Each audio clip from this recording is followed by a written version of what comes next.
Today's podcast is brought to you by Audible. Get a free audiobook download and a 30-day free trial. Go to audibletrial.com/Rushmore. Over 180,000 titles to choose from for your iPhone, Android, Kindle, or MP3 player.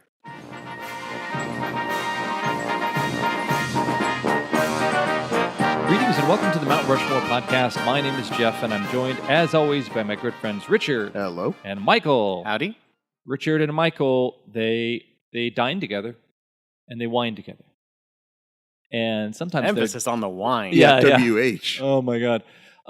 They've had a lot of meals together. They've had a lot of pizza together, I imagine. Mm-hmm. Oh, boy. And they've probably eaten foods that range outside of the culinary area of pizza and into the realm of fast food monstrosities. And that is the category we've chosen this week. Richard, why did you choose it? I am just fascinated by the level of contempt that fast food restaurants have for us, their consumers. Yeah. That they just are basically want to kill us. Uh-huh. And also believe that we have no concept of shame. And, of course, they're right. Yeah. That we have no concept of, like, this is too gluttonous for us. Because they can just make the worst possible thing imaginable. Okay. And we're so addicted to fast food that we will eat it. Oh, okay. So you've chosen to depict the restaurateurs as this fascist regime that is using us as to perform these biological warfare tests in the form of food. I'm not saying that Wendy's is specifically trying to kill us. Yeah. I'm not saying they're not. Okay. So Okay. legally, I don't believe I can claim that That's they libel, or is that slander if it's broadcast? I think it's both. Okay. Let's say it's both. Well, we know it's not slender. When she No. Okay, so Richard chose the subject. Michael starts us off. My first choice is the Triple King Burger from Fatburger. Wow. This is now, it's been rebranded, which Okay. kind of pisses me off. It's now called like the XXL Burger. They used to have like cuter names. Like it was just like a Fat Burger, and then you can get like a King Burger. Right. They also have like a Baby Fat. But Mhm. now someone decided that they're like, okay, now we're just going to call that the Baby Fat a small, Mm-hmm. and we're just going to call the regular Fat Burger a Fat Burger. Mhm. And then like the King Burger is now the large. And then you can get a Double King, and then you can get the Triple King, which is their big challenge. Is that 3 patties? It's 3 gigantic, like, Yeah. half-pound patties. I saw an Elvis tribute show, and the later king was the triple king. That guy was triple, like quadruple Triple wide. of the earlier king. We talk about like this sense of gluttony.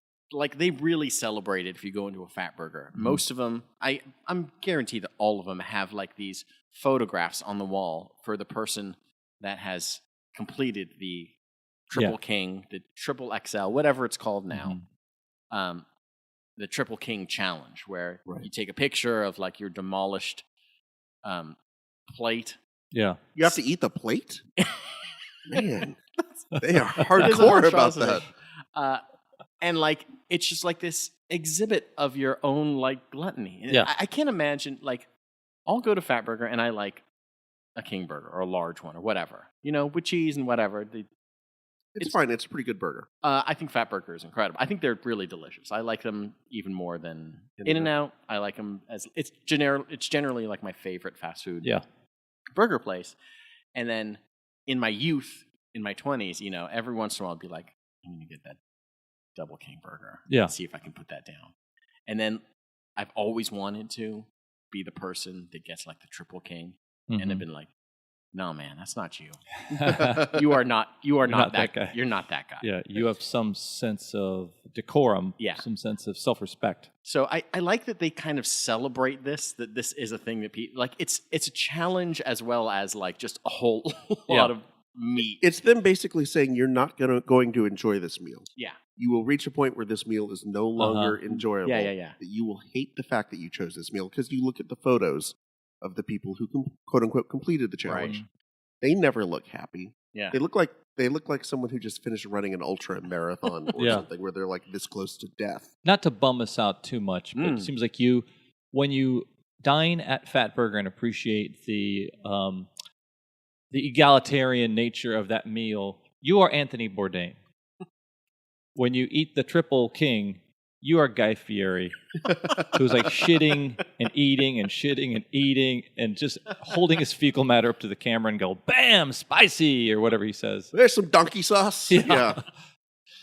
So what is it that you have described this kind of self-immolation, like those monks who set themselves on fire, Yeah, like, I think that we do as diners? I think there's a thing where people will go, you go to McDonald's and maybe you get a Big Mac, or maybe you're a person who's like, a Big Mac's not enough, so I need a double quarter pounder. Why are you looking at me? Or, there are people that keep looking for, it's not just they want the one thing, they want more. Yeah. You can go to In-N-Out and you can get like a 5x5, which I don't understand how that fits. Mm-hmm. Like, In-N-Out, I think, will keep adding on patties and patties. Yeah. This is something that I think feels very specifically targeted at the one guy or girl that is just like, they want something to eat, but they want to kind of hurt themselves, and they want to also complete a challenge at the same time. It's a very specific, targeted monstrosity they got of a big burger. feelings. They got big feelings, and they're eating them. Yeah. Eating those feelings.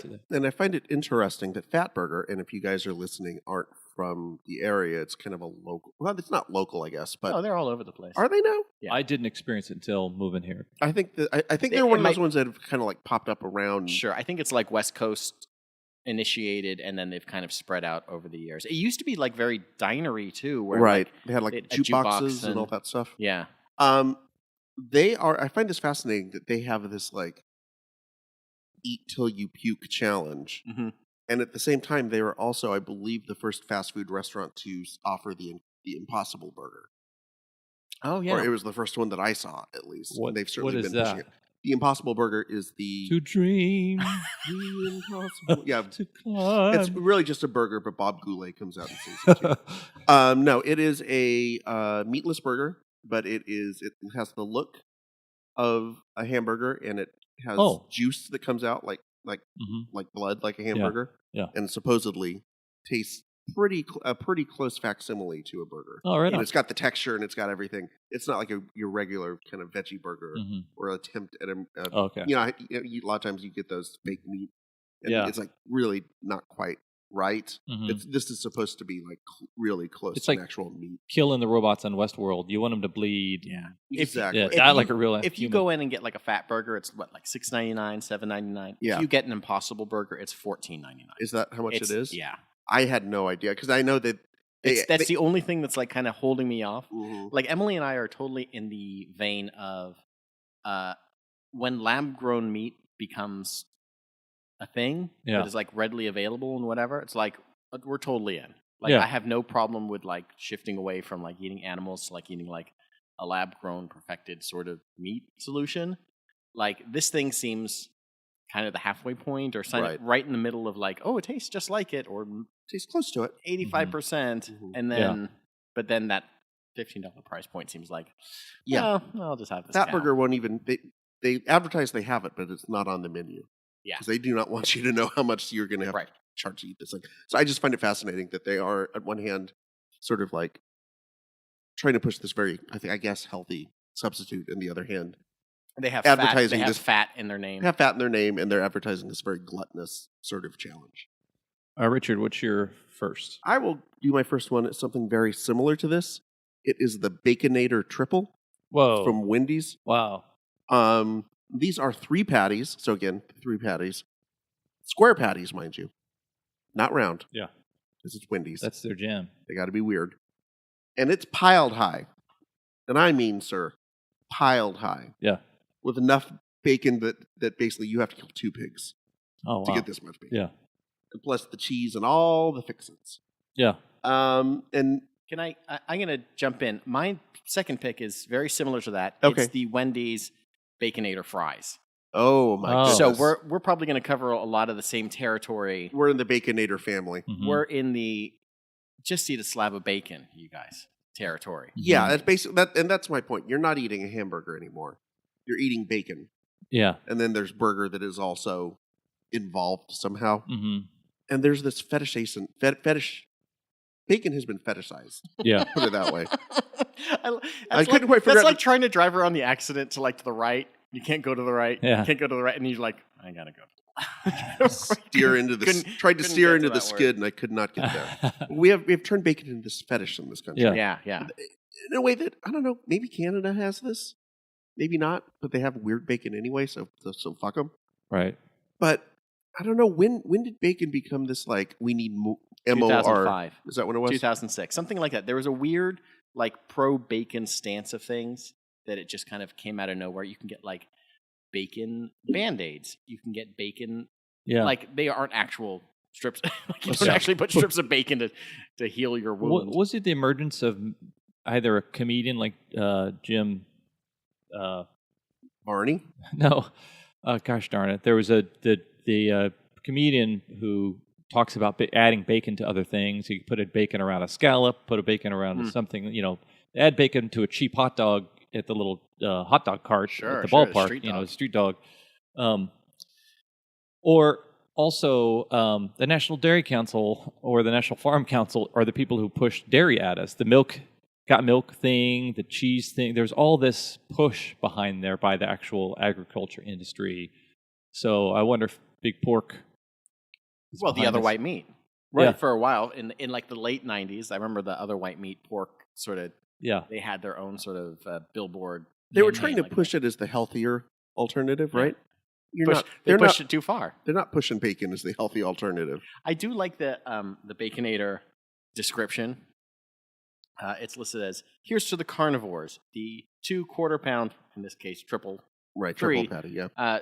Quarter-pound patties with 6 strips of bacon, probably 9, I don't know. There's not a single veggie to get in the way. This pushes a agenda that is as unhealthy as the Triple King Challenge. Right. It's just like, we'll just kind of clog every artery. Yeah. That's exactly what I have. A fifth?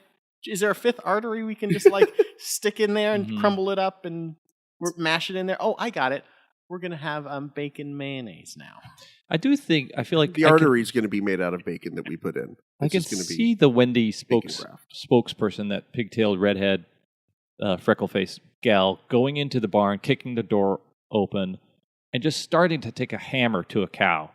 And then saying, the first other animal that squeals or tries to protest, you're coming, you're going to be on the same sandwich as this cow. And then the pig started squealing. So she got that guy too.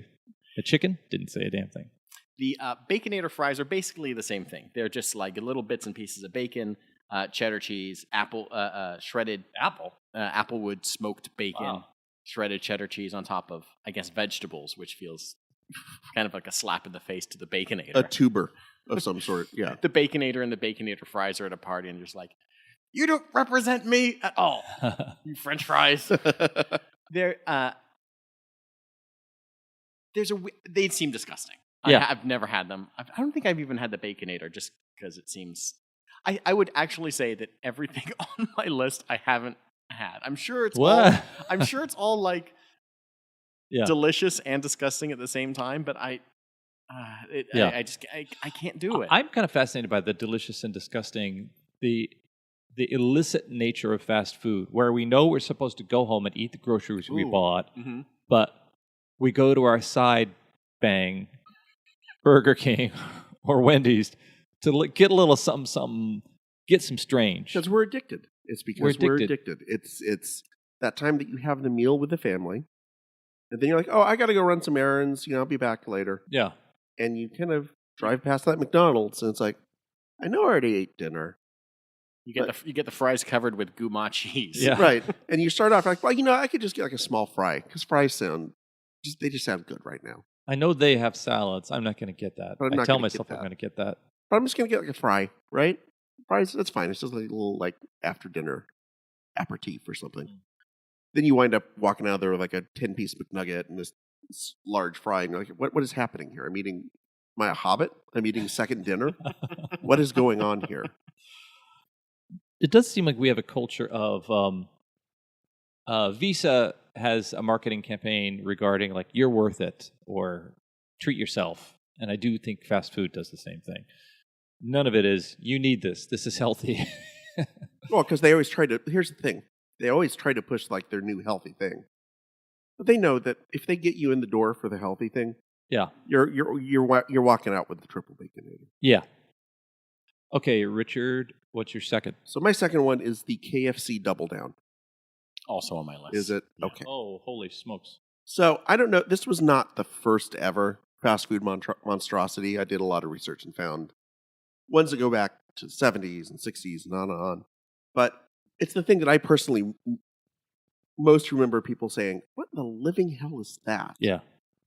So what is it? It's you got 2 fried chicken patties instead of the bread because you got to watch the carbs. So you got to get the fried chicken patties instead. And then you got bacon, you got cheese, and you got the Colonel sauce, which I don't think they thought that through all the way when that was named. No. This feels like a direct response to the Baconator. Does it? This feels like, you're going to add, a slab of bacon on top of it? Guess what? We're going to add fried chicken around our fried chicken. Yeah. Top of that. It was at this time when KFC was really didn't know what the hell it was. They went from being Kentucky Fried Chicken to KFC because they were trying to get away from the fried chicken thing for a while. Yeah. Do you remember this? They had the grilled chicken. That could have been on our conspiracies podcast that we did. Yeah. It was at the last year. The new Coke versus Coke classic thing. It was one of those things where I remember the stories were, well, they changed their name from Kentucky Fried Chicken because it's not actually chicken. It's just called KFC, so they had to change the name. You know what I've learned in a little bit of research about Yum. Is this late night? Brands. Is this late night? Oh, this research? was 2 hours ago. I don't know why I was fascinated with this. Yum Brands owns Pizza Hut, Taco Bell, KFC. Yeah. But KFC also has the biggest international footprint. There's KFCs all over China, England too.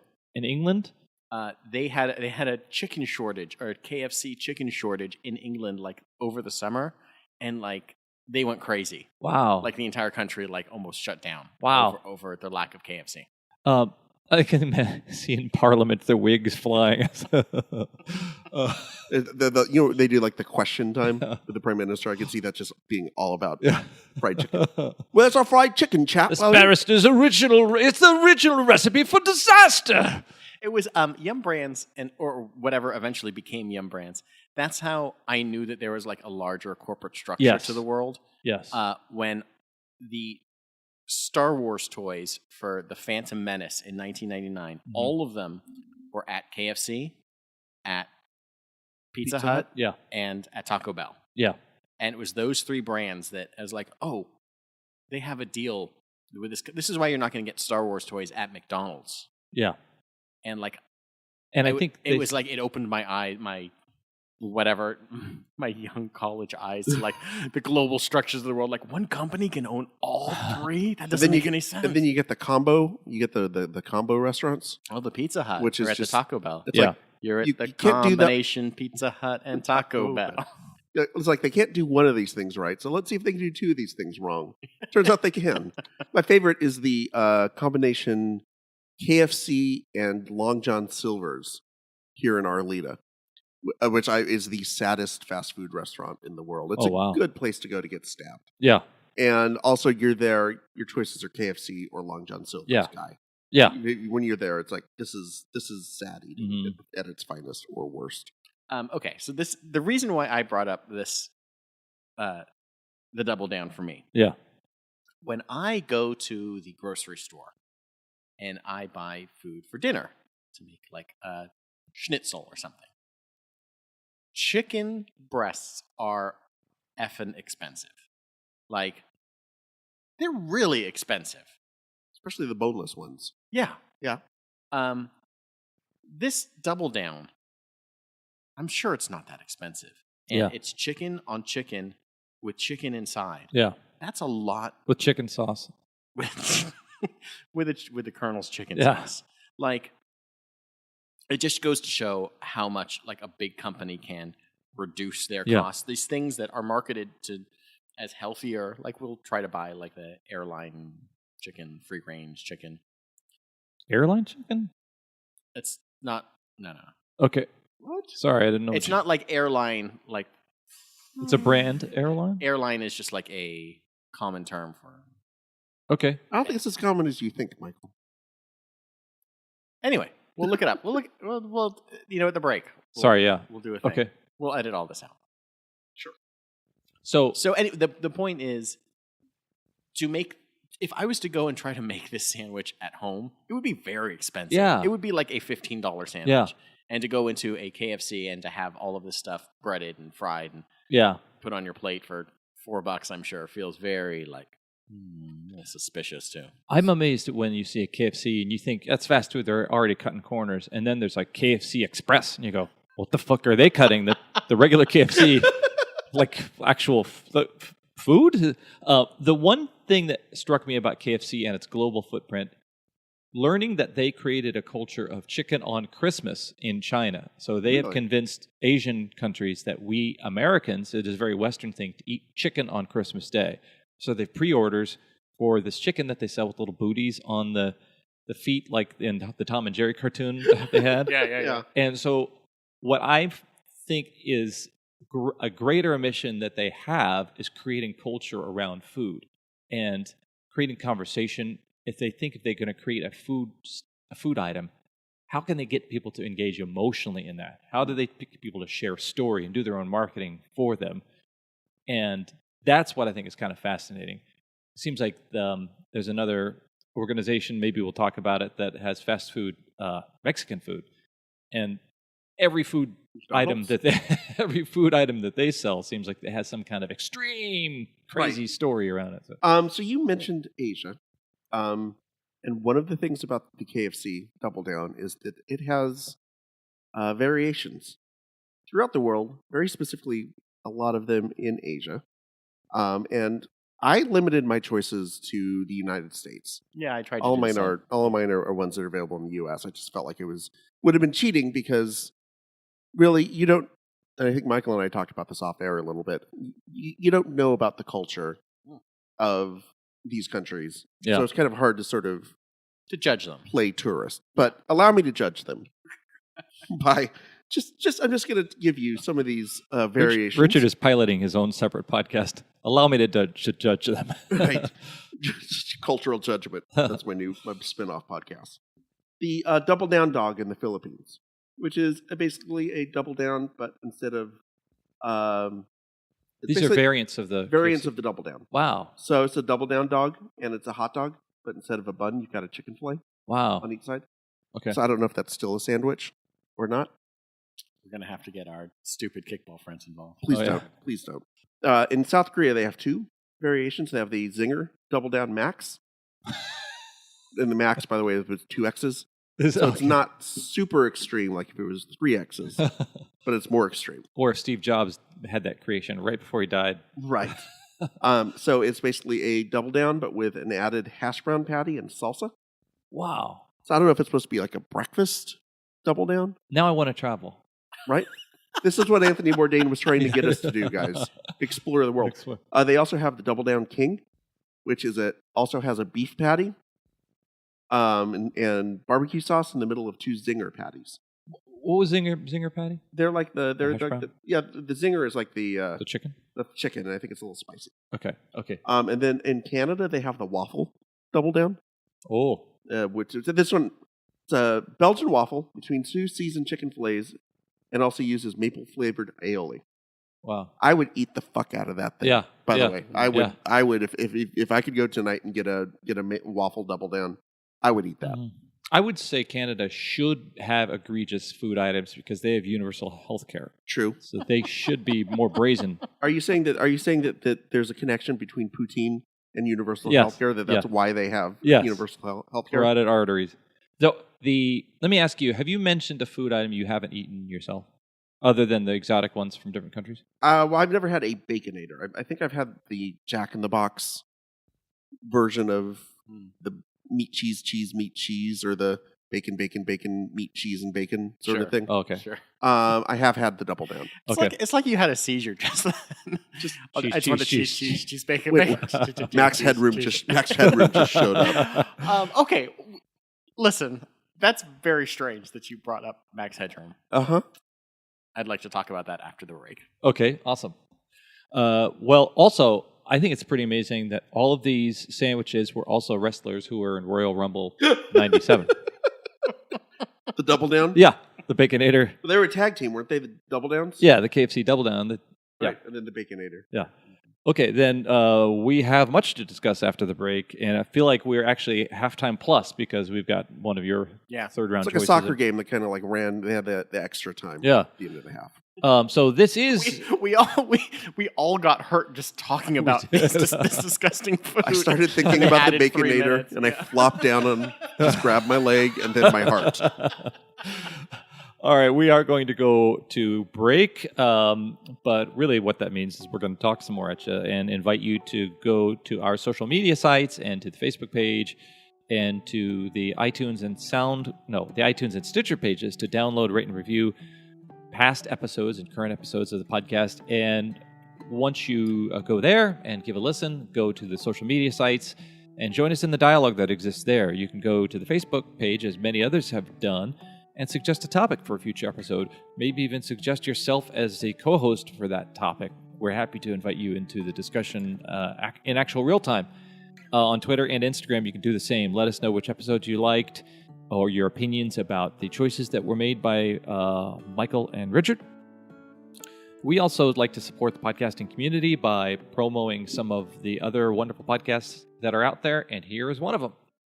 Hey everybody, this is your best friend Steven. And this is your best friend Chris. And we're the hosts of the podcast, Is This Adulting? Every week, we sit down to talk about life, debate pointless topics, and most importantly, break the stigma on mental illness through opening up about our own struggles and how it affects us every day. Oh, and do you like games? We got those too. What about guests from all your favorite podcasts? Ooh, like Justin from Generation Y, or Nina from Already Gone, or Hal Lublin from Everything. And of course, you can't forget our special guest, Tom Bodette from those Motel 6 commercials. Okay, that last one might have been a stretch. Yeah, just like them. So, join us each Thursday as we attempt to navigate adulthood as overgrown man-children. And remember, kids, be happy, stay healthy, and go hug someone. Because you never know. They might just be the host of your new favorite podcast. And we want to give you a thing. You know, it's summer, and there's all these things you can do. You could be out mowing your yard, you're out jogging around the block, out by the pool, and you could be reading while you do that. Or you could be listening to somebody reading a book to you, and you can do that by going to audibletrial.com/Rushmore and getting a free trial, a free audiobook, courtesy of us, the fabulous guys at the Mount Rushmore podcast. Audible has like 180,000 titles to choose from. For your iPhone, your iPod, your MP3 player, your Kindle, your Android, any of those devices. And you can listen to them, and then you can read them. You can go back and forth seamlessly between the two. You could download and listen to Fast Food Genocide, How Processed Food is Killing Us and What We Can Do About It, read by Joel Furman, the author, and Tim Andres Pabon, the narrator. So you could do that. You could do that for free. And if you don't like Audible, you can keep the book. You still get the book. So go sign up for the 30-day free trial at Audible and put that /Rushmore so we get a little credit for it. We are back, and Richard, go for it. All right, before I go for it, I do want to acknowledge the airline chicken is a thing. Yeah. Okay. It's basically it's a boneless chicken breast, but the drumette is still attached. What's the advantage of having the drumette attached? A little bit of extra something. All right. All right. I remember for my wedding is that they offered a few different choices, like a pasta choice, a beef of like filet, some sort of whatever, right, and then an airline chicken. Wow. And we've tasted them all, and we were like, these are all delicious. And you know what was crazy? The craziest thing was both of us were like, the airline chicken is the best. But then we both decided we're both going to get the steak. Yeah, because it's steak, dude. But when we were there at our reception, we're just like, chicken. That's your wedding. You could have got both. Ruined. I know, it's weird. It's weird when chicken is the best. Yeah. And the place was good, but it's weird when you want to get the chicken. Oh, the chicken. Chicken. Yeah. I wish it was breaded. I wish the steak was between two pieces of breaded chicken using that airline chicken. That's what you could have used the drumettes as little handles. Okay. So there you go. I mean, I know we're just retreading over stuff, but the idea of grabbing these fried chicken by your hand, I guess you do that anyway. Never mind. Yeah, you grab the chicken. How do you eat grab fried chicken? No, I know. Well, like a dilettante with like Your pinkies up with your chopsticks. There's like bone part that you don't eat. Some of that, like there's edges, right, that you don't. Oh, I eat the cartilage and everything. You kidding me? Cartilage, that's where the flavor is. Richard does that cartoon thing where he sticks the entire chicken in his mouth and pulls it out. And there's just like the fish scale. Yeah. Sometimes I go, no, like it's a corn on the cob. You're like Heathcliff. Basically, with a fish.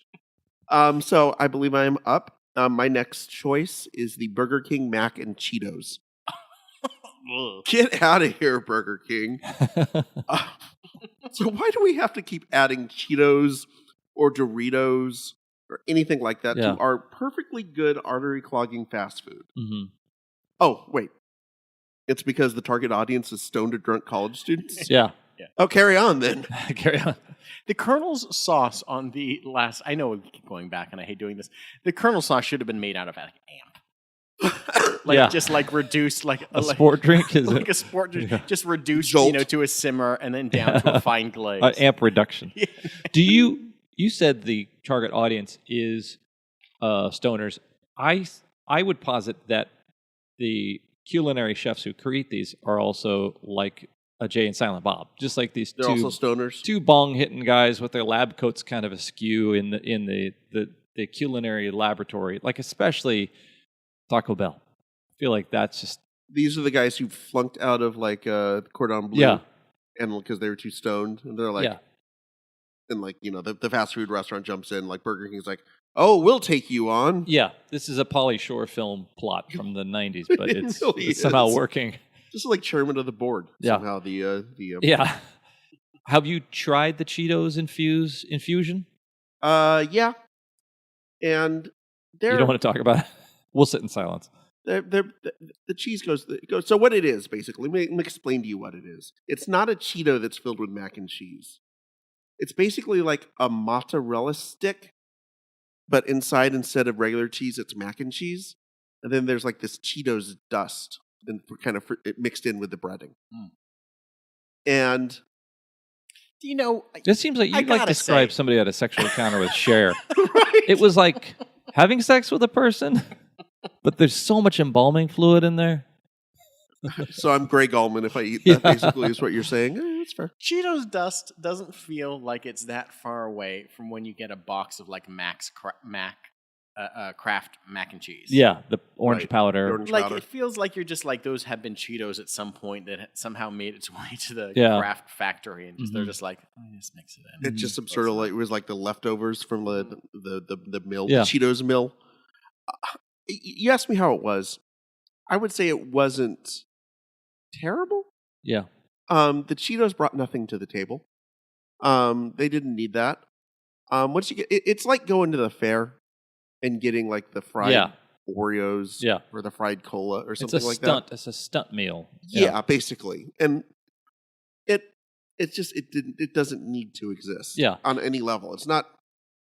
Nobody looks at it and goes, "Oh man, that's the type of meal combo I've always wanted." Like you could see, like, okay, with the double down, it's like almost like so gluttonous. It's like, or like the Baconator. It's like, I fucking love bacon. What if I could get more bacon? Mm-hmm.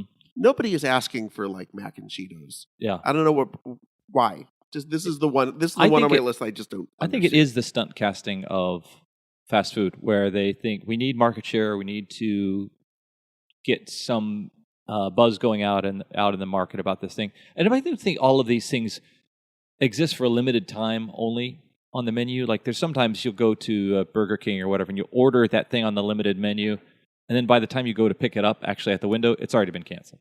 Like that's that's how long it exists. In Taco the Bell does that a lot. Yeah, that's a very Taco Bell thing. I will say this about the mac and Cheetos. This feels like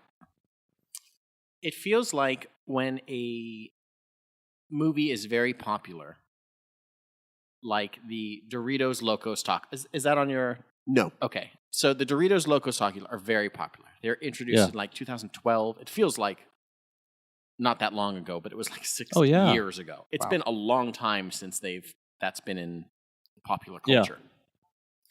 The mac and Cheetos were introduced in 2016, and it feels like this is something that another company did to try to catch up with a different branded chip thing. It's not really a chip, but like they're like, okay, well, Taco Bell has those Doritos Locos. Yeah. We need our own version of this. Yeah. Okay, we can't get Frito.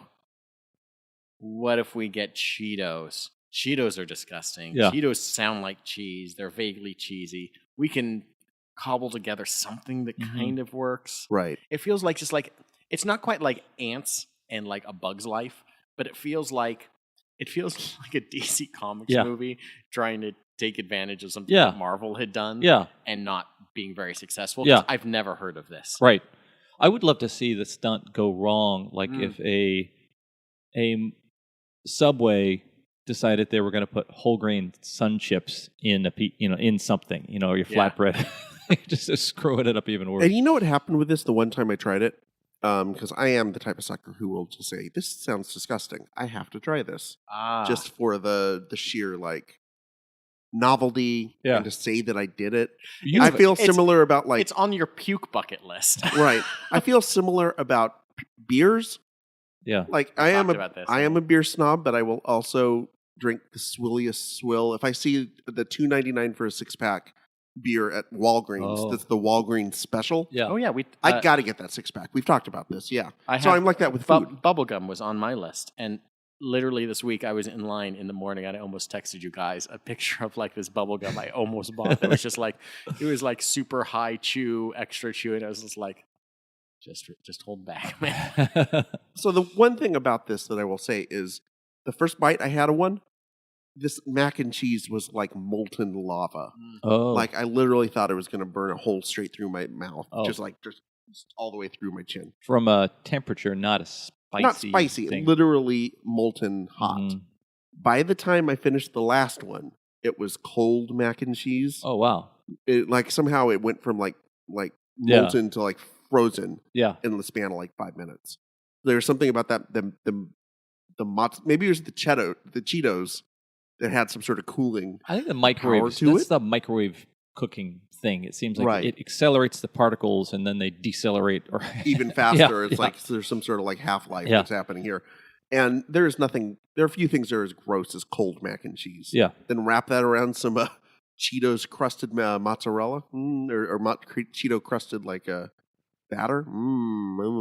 Yeah. Okay, guys. So, Michael, is this your last one then? This is my last one. Okay. And it is the Pizza Hut Hot Dog Bites Pizza. Barf. Now, I brought up Max Headroom. Actually, you know what? Not barf. But go on. Okay, so I'll tell you how I got here. And it was strange that you brought up Max Headroom because I almost put on here, just as a laugh, Pizza the Hut from the movie Spaceballs. Yeah. Because he is a fast food monstrosity. And he's just this huge creature from the movie that is a piece of pizza that's obviously making fun of Jabba the Hutt from Return of the Jedi. And standing next to him is his consigliere, his Bib Fortuna. Mm-hmm. It's a character that's basically like Max Headroom. It's like this robot that's doing the same sort of weird, jerky head motion. So it was very strange that you brought up that reference. Yeah. But that led me down the path to my nemesis of pizza, which is Pizza Hut. Which they go out of their way to make these really strange party pizza things that try to appeal to everyone and no one at the same time. Yeah. So this hot dog pizza plate thing is a pizza, and then in the crust are these hot dog bites that are baked around in little nuggets that you can just pull off of the pizza and eat. And I assume it's to appease children, because that's the only really taste profile that really appeals to if you're eating pizza and hot dogs at the same time. Can I offer a defense of this? And I've never had it, so I can't say anything about it. Sure. But I do like me some Pigs in a blanket. Pigs in a blanket. And this is basically Pizza Hut saying, you're going to go to a party, and some people are going to want pizza, and some people want pigs in a blanket. I recognize that. Yeah. I recognize that as a party dish. Mm-hmm. The majority of times, this isn't being ordered as a party dish. This is being ordered by some guy that wants those two crazy flavors at the same time. Yeah. And that there's something wrong with you. I do feel like these fast food companies take on this identity of an individual. And all of these seem like the girl who's not getting enough attention. And so she's doing something where she's revealing more cleavage, or she's trying the latest trend, or she's trying the latest thing. And some of them you just want to say, look, I respect you for what you are, what you have, what you've been offering has been, people have been taking you up on that for years. And why are you doing this to yourself? It's weird because like ever since like 1995, Pizza Hut has been trying to get a leg up in like these novelty pizza things. Yeah. The double-decker pizza came out around 95 or 96. Mm-hmm. It was a pizza on top of a pizza. No, it was called the triple-decker pizza. And I have a theory that they stole it from me because I invented the double-decker pizza. But I called it a double-decker pizza because it's 2 decks, not 3. Who would be crazy enough to do 3? That's crazy. And then they did the stuffed crust pizza. Yeah. Which is like a horrible crust filled of like string cheese around the edge that always, it does the same thing as the mac and Cheetos. Congeals, yeah. Congeals. It congeals in too fast a time frame, so you're biting into this thing and you're just like, oh, man, this is not the commercial that I had envisioned in my head, in my mouth. It becomes actual string cheese. Yeah. Yeah. And now this, one of their newer or more recent things, and we have some friends that just love to buy this shit. And every time I just keep thinking, just buy from the local pizza joint, and can I? You don't need the hot dogs on it, and like. I think it's worth me interjecting my last pick here because it is a pizza. Great. It is the Papa John's Frito chili cheese pizza. Well, talk about Fritos. There we go. Holy shit. So Papa John's can't even. They figured out how to get the Frito market in here of the big 3: Doritos, Cheetos, and Fritos. They got it covered, man. They got the corner market. I wonder who pushed that. Was it Fritos that pushed that, or Papa John's that pushed that? I bet it was Fritos that were like, we gotta get with somebody. We can't get with Taco Bell. They got Doritos. We can't get with Burger King. We don't want to deal with Wendy's.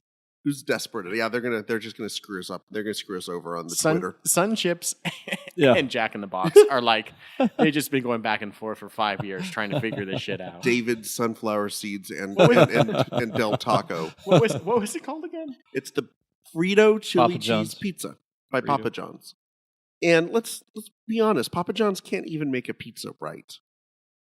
What are they doing trying to make chili? I mean, it is literally what you think it is. It is a pizza with chili on it and then Fritos. I don't want Papa John's chili.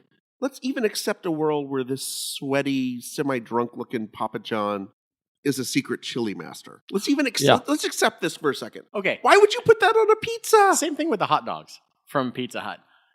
I assume that some of the stuff from Pizza Hut is like fresh ingredients, fresh cheese, da-da-da. Man, I do not trust the Pizza Hut hot dog. There's something about it. I barely trust like the chicken at KFC. I barely trust a hot dog. Like the chili. Full stop. Yeah, the chili seems very... Okay, wait. If you were at a picnic and all this stuff was on the table and you had a plate, would you not put all of it on the same plate and maybe eat some of it almost in the same bite? That's very interesting. That's very true. I think that there is... No, I wouldn't eat a pizza and Fritos chili cheese in the same bite. No, I wouldn't. Wait a second. This is like picnics and barbecues. They're like international waters. Anything goes. Whatever goes on your plate, you got some mac and cheese. Oh. You got a little bit of... You got a hall pass from your normal diet. You go to barbecues and you're eating like 2 hamburgers and a hot dog and all this stuff. And you're like, it's 1 o'clock. An egg roll. I'm literally not that hungry. Yeah. I'll have another one of those. I love it in your stomach. Like your stomach is going, where the fuck are we? Are we... See, are we in Italy? Are we in Mexico? I better vomit just to be safe. I thought you were going to go with if somebody actually brought a Fritos chili cheese pizza, what would you do? Okay. What would you do? I'm just thinking you're discern. When your good friends came, you had a party here in the backyard, and somebody came back and you're like, yeah, it's a potluck. So what'd you bring? Oh, it's this secret. It's this family recipe. It's like a chili cheese pizza. Here, you want to have a slice? Yeah. That kind of freaked me out. It would freak you out a little bit, right? This is your family. Your family's fucked up, bro. Right? That's what you would think, right? Your parents are alcoholics, like clearly, redneck alcoholics. I can't help but okay. So are we done?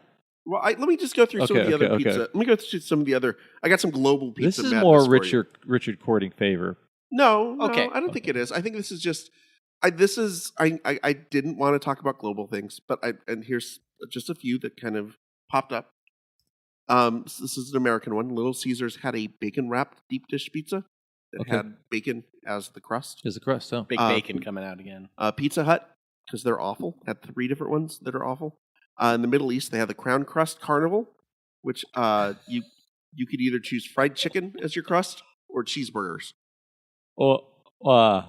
I think I saw this video. I think I saw a video on Facebook of that. Right. Yeah, burgers on the crust. Yeah. They also had a double sensation in Singapore. It had 2 different rings of crust. One in the outside that was basically like a stuffed crust.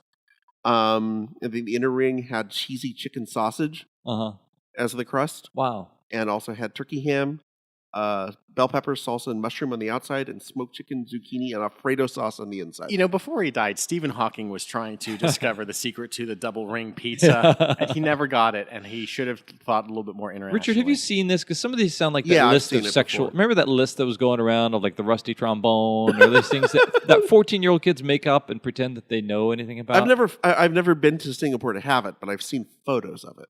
Just like I've seen a photo of the Pizza Hut 4 and 20 from Australia. We'll know if it's real because 100% Donald Trump is going to Singapore this week, and 100% he's going to eat this horrible fast food monstrosity while he's there. That's the only thing he's going to want to order. The only thing, there's no tariff at all on that thing. We must import them cheaper. How cheap can we make this? Yeah, the 4 and 20 by Pizza Hut. It's a collaboration of the meat pie makers 4 and 20. It is literally, it has 8 meat pies stuffed into the crust. Isn't that a poem about the Black Plague or something? I think it is. The 4 and 20. Okay. So I'm done after that. Okay. I'm out. All right, I feel like I've eaten a meal already just sitting down and hearing all these, but I thank you, gentlemen, for doing the extensive research and bringing together these monstrosities. I will repeat that I think what hurts my heart most about these is not the actual corrosion and clogging of my heart that happens after you eat these. It's just they seem like nice people. Some of these fast food companies have like an identity, and they seem like a nice person who's trying to do something to get noticed. Like if an attractive woman stepped into the room and she had a hot dog between her boobs or something like that, you'd be like, Barbara, you're a beautiful woman. You don't need to put chili all over yourself or something like that. It just seems desperate. Okay, so you both mentioned the double down. So we'll each get a point for that. All right, I guess you'll each get a point. Because of Michael's impassioned identity crisis that seems like you encountered during the Fatburger Triple King, I'd like to bring that, because all of these things are just burgers, but how your emotions interact with them, I think is very interesting. And then the Burger King Cheeto mac and cheese, is that what it is? Yes, the mac and Cheetos. Yeah, mac and Cheetos. And I'm afraid just because it's so sensational, I'm also going to go for the Papa John's Frito chili cheese pizza. So it sounds disgusting. Yeah, it sounds like it sounds slightly more disgusting than the hot dog pizza. Once you put it into the terms of they're just kind of like it's a culinary affront. What are the things? Roll-ups, hot dog roll-ups. Pigs in the blanket. Pigs in the blanket. It really opened my eyes to be like, you know what? I can understand why someone would order this gross thing. Yes. So we have indigestion just from discussing this, but this has been the Mount Rushmore of fast food monstrosities. I, as always, am Jeff. And I'm Richard, and I'm going to go crush a double Del. Michael.